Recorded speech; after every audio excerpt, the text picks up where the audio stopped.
What's up, guys? Back here with another video for you. I was talking about making this video, I don't know, a video or two ago, and this is going to be a collection update of all Christian death metal bands. Like I've said in the past, I have been diving headfirst into the Christian extreme metal scene, partly because I think it's absolutely unacceptable that so many people will just kind of ignore bands that are of such a quality for the sake of whatever their issues are. So we're going to talk about only Christian death metal bands today, ranging from the 90s all the way back up to the present, although almost every one of these bands started in the 1990s minus one or two. It's going to be a bit of a longer one, so I'm going to try to not yak unnecessarily more than I have to. In the background, if you haven't recognized it yet, Open the Gates by Manila Road. Absolutely crucial bit of, United States power metal, United States epic heavy metal, whatever you'd like to call it. But absolutely crucial. Amazing band. And I love this record. I think I listened to this one probably more times than Crystal Logic. I don't know. Depends. And we're drinking a beer. 'Tis the season. It's October. But this is the pumpkin ale from Dogfish Head. I'm a sucker for pumpkin beer, man. I am a huge fan of pumpkin spice pretty much everything. I think it has a lot to do with the fact that my family's from Poland, and a lot of desserts contain those spices, especially coated in chocolate. Things like, like chocolate-covered gingerbread cookies or chocolate-covered shortbread cookies with jam on them. Things like that. I just have a taste for that, so that's probably why I like pumpkin spice so much. This is not a beer tasting channel. Anyway, Nostrovia. It's wonderful. As you would expect, a brown ale is always good, and the pumpkin spice is nothing but joy. Anyway, all right, we're going to start off with some heavy hitters, like some real heavy hitters, like maybe my favorite things in the whole stack. I have two of the three albums from this band. Crimson Thorn from Minnesota. This band was founded in 1991 in Minneapolis, and the first one I'm going to show you here is this album. This is Unearthed from 1994.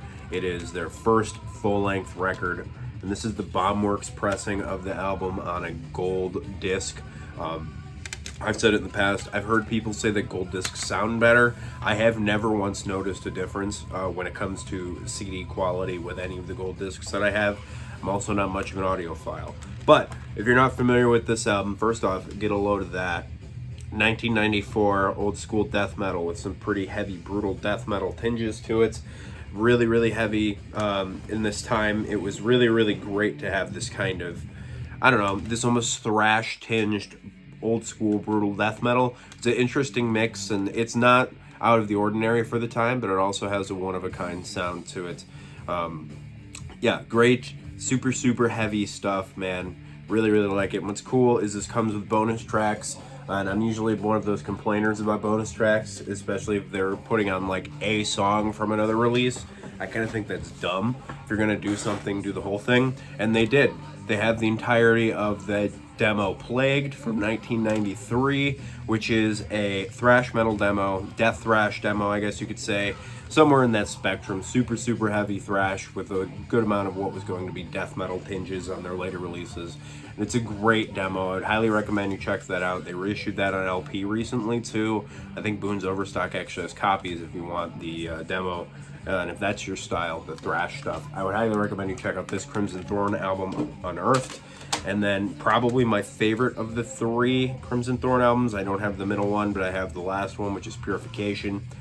Absolutely stellar. Stupid heavy. This band continually got heavier as time went along, and on these last two releases, there's that introduction of keyboards. This one in particular has a decent amount of keyboards, which you'd think, oh, that's weird in a brutal death metal album. It's not, man. It's so well done on here. It's got that great emphasis of your maybe Northern European old school death metal bands using keyboards, where it just fits and kind of creates a bit of an eerie atmosphere and fills out the sound quite a bit. Just stupid, stupid, heavy, brutal death metal. The song Eviscerate is probably my favorite track on here. Also came with this dorky card of the guitar player. I guess it's kind of cool. I'm not one of those kind of guys. This is not a gold disc edition, and I again never heard any difference. Regardless, you need to check this out. Crimson Thorn's Purification. Next, I have 2 releases from a band from Norway. This band is from Viken, I don't know, Norway, founded in 1993, and they're called Extol. I have 2 of their releases here. I have one of their newer releases, from the 2000s, behind me, but this is their first full-length record from 1998, and it's called Burial. Kind of an interesting album cover. They look like just lizards or something. I don't really know what it's supposed to be. Maybe the crown of thorns around with some lizards in between, whatever it is. I'm not exactly sure, but this is a really cool, interesting album.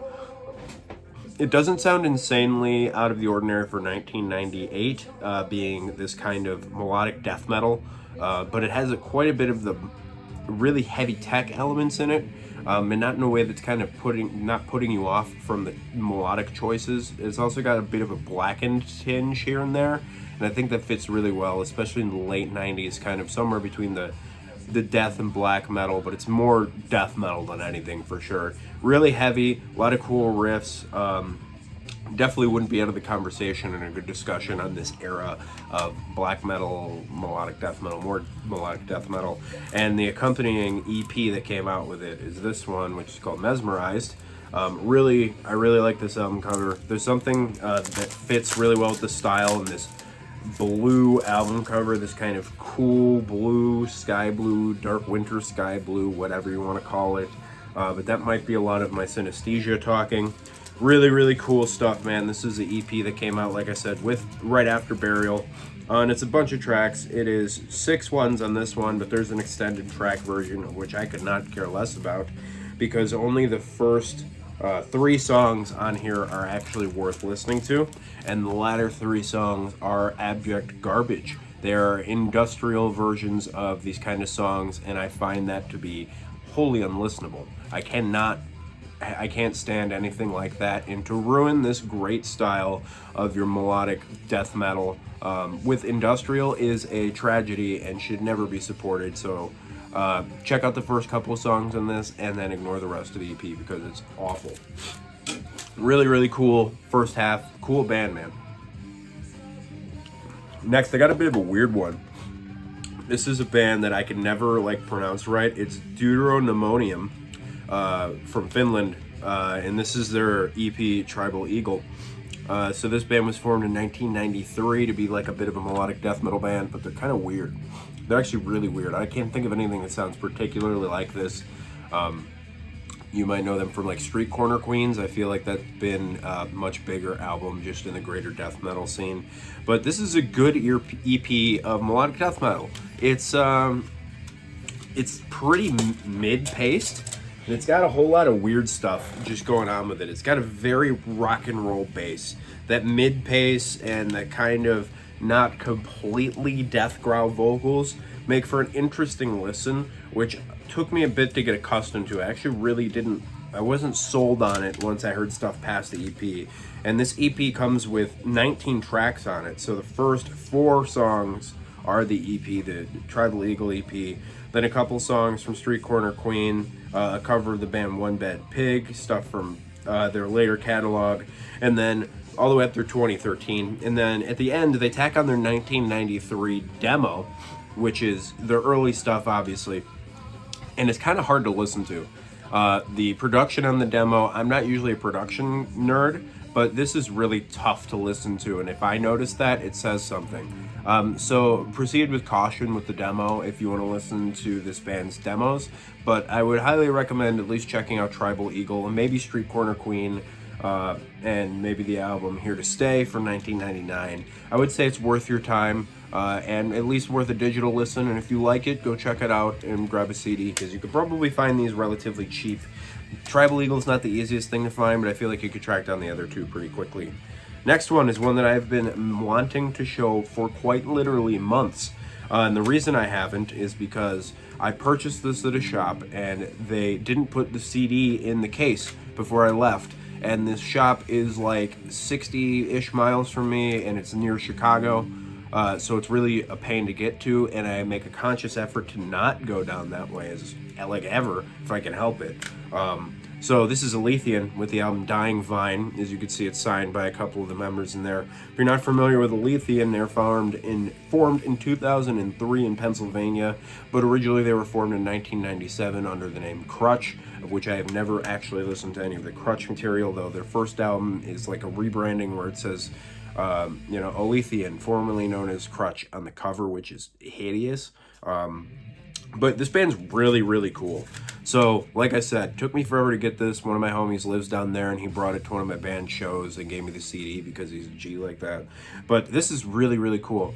It's a really kind of somewhat chaotic tech death album that leans really heavy onto the sound of Perseverance and its style, especially stuff like As the Fall Breaks, which is the 4th track. It reeks of the sound of Perseverance and symbolic and maybe a smidge of individual thought patterns and some of the human tasting. Yeah, that latter half, the prog era of death, is kind of all over this, but it has kind of this Black Crown Initiate feeling too, even though this predates them. I would highly recommend this for anybody who kind of likes that kind of stuff. It's really well put together prog death with some really interesting song structures, particularly brutal vocals for being this style. I wouldn't imagine they have such harsh vocals for something that seems so delicate in the progressive side of things. It's a stupid way to describe death metal, but you get what I mean. Hopefully you do. Althon, really cool, somewhat proggy tech death in the vein of prog era death. Next is a bit of a weird one. This is a band from Mexico, Lament, and this is their first album from 1997. They were formed in 96. They originally started off in 93 as a band called Beheaded, which is a death grind band, which is kind of an interesting genre, especially in the Latin American countries. But yeah, this is their first record from 97 called Tears of a Leper. Kind of a cool album cover. That's what initially caught my eye, and then I looked into it. I looked on here and I was like, that looks like the 90s, man. Wasn't this album predates my existence, but it's really cool, but it's super weird at the same time. It's a weird, odd bit of old school death metal, I have to say. It's got a bit of doominess to it. It's very, very mid-paced most of the time, and it feels kind of melodramatic a lot of the time. There's a lot of spoken word stuff, and there's like a handful of, if I remember right, piano sections and things like that. It has like trimmings of like a death doom album, but it's barely doom at all, and it just kind of has that moody atmosphere to it. If that sounds interesting to you, I would definitely check it out. Yeah, if you're a fan of any kind of weird, moody, old-school death metal, not a phrase I usually have uttered out of my mouth. But yeah, Lament with Tears of a Leper from 1997. Next, I have 2 albums from this German death metal band, which I feel like made some waves. This is a band, Sacrificium, and I have their first 2 full-length records here for you. They formed in 1993 in a town of which I don't remember the name of in Germany, and this is their first record, Cold Black Piece of Flesh, from 2002. They did have several releases before this, which is good because a lot of these Christian metal bands were particularly unproductive for a lot of their early catalog, which I assume helped them miss the boat for all of the hype that could have gotten them into the fold, which is what I think bands like Opprobrium did really well in Mortification, getting albums out right away. These guys waited too long, but I feel like if they had hopped on the wagon a little quicker and got this record put out when, I don't know, old school death metal was interesting for most people, not 2002, they would have been a lot bigger. It's a weird kind of mixture of like old school death metal and brutal death metal in certain ways. It's got a nice groove and a ton of brutality on this one in particular. Really, really cool, but there's something kind of odd about it. There's like something I can't put my finger on. For anybody who's familiar with this album and can kind of articulate what the weirdness of this album kind of is, put it in the comments. I would highly recommend you check this out if you're not, though. It's a cool, interesting listen. It just kind of reminds me of a lot of the groovy death metal that we've come to love in the late 90s. Really, really cool. And the second one is the album called Escaping the Stupor from 2005, with a horrible album cover. I think that also has done them a great disservice, which is having bad album art. I'll show you the inside, even though it's not particularly cool. It's more weird symbols that kind of look like disturbed symbols. which I'm not a fan of. But this album is kind of more of that same thing, but this introduces quite a bit of melodic tendencies to it, which is really, really cool. And it seems to be a little bit more varied in its style. Sacrificium's first record tends to kind of ride in that old school death metal with a bit of a brutal tinge camp. And then this has a lot of that as well as the mellow death tendencies. Nice and groovy, mid-paced, fast-paced death metal. Would highly recommend Sacrificium for anybody who's a fan of just good old-fashioned death metal. So, I've shown this band before, but I bought 3 of their other albums here. This is a band called Immortal Souls from Finland, founded in 1991. I have their debut album, which is Under the Northern Sky. I had it just written as Under the Sky on my notes here. This is, I don't know when this pressing came out, but it's kind of cool. Cool album cover. The slipcase is beat, so I'll just try to show it to you on the actual CD. There we go, that looks better. Cool. Very nice album cover. I like that kind of green, super embossed Northern Lights look on the Northern Forests. Very, very cool. Looks like the 90s, and I appreciate that, especially. This quote's really cool, and then this is a really great, hunter green disc tray. So if you're not familiar with this band, this is a melodic death metal band from Finland, and this album is textbook for the style and the age. 2001, and it's their absolutely awesome album, man. It's definitely the most classic style of melodic death metal that you could think of, and there's not much more I could really say about it because that's all it is. It's got a ton of mid-paced sections with great melodic choices and that kind of weird Finnish melodicism, which came into our second album here, which is Ice Upon the Night from 2003. It kind of carries on that same torch, but it adds a bit of more of a mid-pace to it that kind of turns into this, I don't know, this almost like death and roll feel to it, which is interesting. It almost has like a jumpy power metal feel at some times, which I know there's kind of a mix of power and melodic death metal going on in this band, or in this area. You know, Children of Bodom was going on at the time, and yeah, that's like one of the big bands I could think of for that. And then Insufferum's that folk metal mixed with power metal ordeal. And this kind of feels like it could hang out with those guys, but not be at the same table. Really, really cool release, though. And then I have the third album behind me, which is like Winter Reich or whatever. This is their 4th album. It's called For the Requiem for the Art of Death. Not as exciting of an album. This one came out in 2011. It's very, very much so riding in that mid-pace of the kind of death and roll with a lot of melodic stuff. And, you know, it's kind of cool. I think the first 3 are much better than this one. And that's just generally how it tends to go in metal. But I would say I would highly recommend checking out Immortal Souls. Sorry, my brain is a little bit rotten right now. It's been a long week. It's been finals week at college, so only got a handful left here. This next one I got here is a band from Brazil. This is Ring of Fire Anil de Fuego by Antidemon. This is a band from Brazil, started in 94, and this is their second full length from 2003. This is a like vicious death grind band, like stupid heavy, really raw production. It's just so good, man. It's got that great primitive style that you're used to hearing in your kind of death grind styles, but it just has such a vicious attack to it, and it's dynamic, it's heavy, it's got the kind of brutality of Mortician in a lot of ways, which I just find incredibly captivating. The production's a little weird and it feels really uneven, but I think that adds to the kind of chaotic element that is death grind as a genre. You know, it seems like stuff isn't balanced in the mix, and I think that just adds to it. Antidemon. I would highly recommend you check this out. Okay, so I got 3 releases from this band that I've also shown in the past, called Pantokrator, which formed in 1996 in Sweden. And like I said, I have shown their first demo, which is Even Unto the Ends of the Earth from 1998, which I have as a split with Sweden's melodic black metal institution Sanctifica. And this is their second full-length album here, Aurum, from 2007. Really, really cool. It has a lot of elements of kind of melodic death metal with a bit of prog and kind of this groovy old school death metal style. Really, really great. Love the look of the disc art there. Really nice image there. Really love that disc art. And then you have all these really cool images otherwise on here.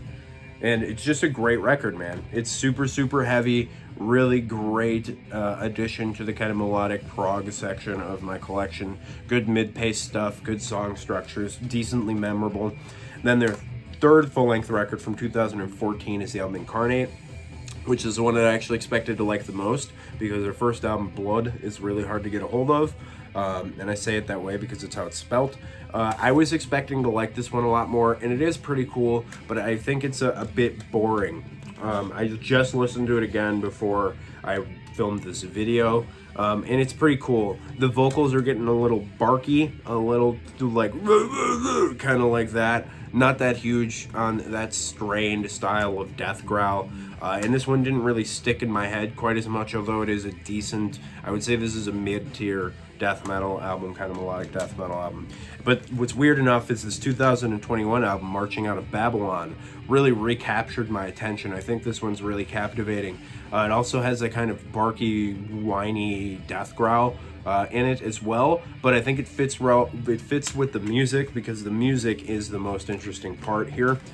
They starting to dwell into a lot of really good prog elements to it, really long song structures, more like a composition rather than just a straight up song. Does a lot of good mid-pace stuff. It's really dynamic. It's really just a well thought out melodic Swedish death metal album, and some heavier elements, chuggy kind of gallopy Amon Amarth stuff. Really, really cool. Pantokrator is really great. I would recommend you check them out. And I have one more left here. This is an album by a band called Broken Flesh from the United States. This album, this band started in the 2000s in Oklahoma, if I remember correctly. Yeah, 2004. I have notes down here. And this is their self-titled record, Broken Flesh, from 2015. This band is no longer around. And this is pretty okay slam. I'm not that big on slam these days. It's very, very average for the style. I feel like this is a textbook example of a band falling into what they want to sound like, as opposed to actually writing songs, which seems to be the case with a lot of these new wave of old school death metal bands like Spectral Voice and things like that. They want to sound like a Finnish band from 1993, but they don't have the songs of the Finnish bands from 1993. And this kind of feels the same way. They want to sound like a slam band, but they don't have that exciting song structures, the great build-ups and the breakdowns and the chugs and all that. So it's kind of cool, but it's really not a style that I like that much when I'm not in the mood for it, even though when I'm in the mood for it, it really hits the spot, and I'm seldom in the mood for it these days. So I'm going to call it at that, guys. I hope you guys enjoyed this addition to the collection, and I hope you guys check out a lot of these bands, and if you guys do, let me know what you guys think in the description, because these guys all deserve to get more recognition. These bands are great, and I should expect you guys to be better than the general metal community, as people who just avoid this kind of stuff because of their ideologies. So I hope you all have a good week, and I'll catch you later. Keep it greasy.